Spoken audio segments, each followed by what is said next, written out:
I think the first question was like, ugh, what does a mural about suicide look like?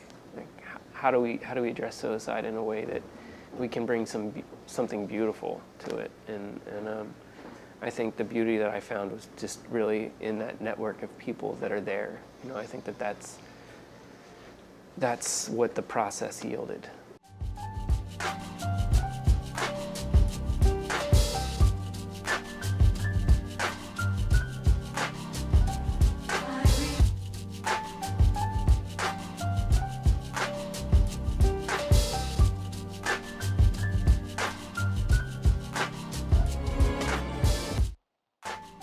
We had this big community discussion and invited a lot of folks, and we advertised looking for people who've had that experience. A lot of the conversations were about being underwater and having this feeling of like just complete helplessness. Another foundation block was the idea of the quilt. In AFSP, every year they have their Out of the Darkness walk, and they usually have their quilts. AFSP has a life ring as their logo, so we created this image of a person in peril on a boat and someone throwing them a life ring, and that's sort of like the central image. The quilt is like a secondary life ring that kind of wraps around the composition, and you know, the portraits of all the people who were involved with the project are on the quilt in different ways. In some ways it represents the network of individuals who are there to support people in their time of loss, and it also memorializes people who are lost.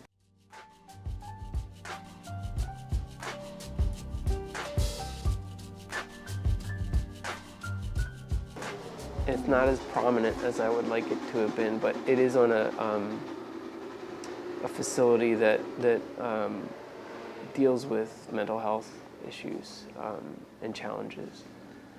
So I think it's somewhat appropriate, but I think it could be a little more visible, and I think that would create a little more impact. If you had tried to find a wall in Center City and told the wall owner what the topic that we were dealing with was, you would have had an experience that would have been daunting. You know, we're going to do a mural about suicide, and we want to do it on your pizza shop or your apartment building, or, you know, it's just kind of like, no thanks.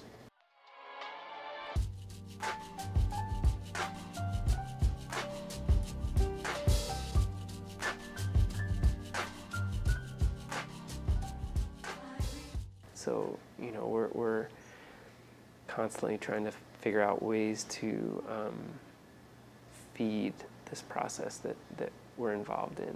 And I think that has a lot to do with outreach and engagement. And when we have, you know, opportunities to sit down with community members and discuss what matters to us, I think that having that shape the work is incredibly important. But being in the room for that experience is, sometimes it's more important than what actually ends up going on the wall, you know?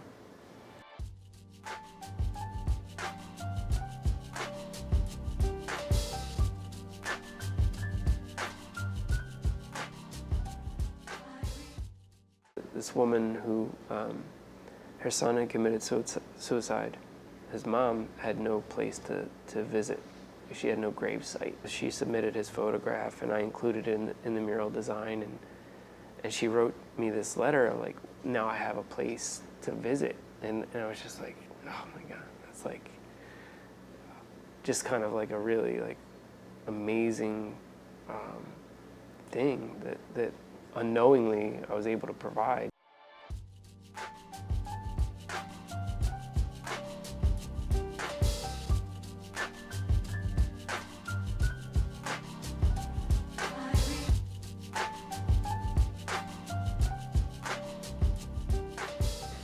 Maybe they didn't like the mural itself, or maybe they loved it. I think that people just got it. They understood, like, after a few experiences with the project, they understood what it was about, and it was less about a mural and more about being visible and being, you know, impactful. I think that transcends the location of the mural, the image of the mural itself. It's more about like the the emotive things that happen through that process. And I think my hope for that is that it gave people the courage and energy to do more things like that and sort of ripple out, you know. I think that that's where the value lies.